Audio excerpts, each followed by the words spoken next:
ছোট্ট তরফিনের বড় এবং ভুল সিদ্ধান্তই বদলে দিল তার পুরো জীবন। তরস যুদ্ধ এড়াতে চান, কিন্তু তার নিজের গ্রামকে বাঁচাবার জন্য তাকে সেই যুদ্ধে যোগ দিতেই হয়। তরস পরিবারের কাছ থেকে বিদায় নেন। যুদ্ধের সেই জাহাজে ওঠার সময় তরফিনকে বলেন, সত্যিকারের শক্তি তলোয়ারে নয়।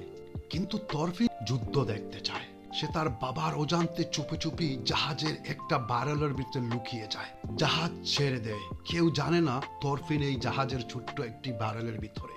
ঢেউয়ের সাথে সেই জাহাজের নড়াচড়াতে ব্যারেলের মুখ খুলে হঠাৎ করে তরফিন সামনে এসে হাজির। তরফিনকে দেখে বাবা রাগ করে তাকে থাপ্পড়ও দেয়। কিন্তু কি করবে, সমুদ্রের মাঝখানে ছেলেকে তো নিয়েই যেতে হয়।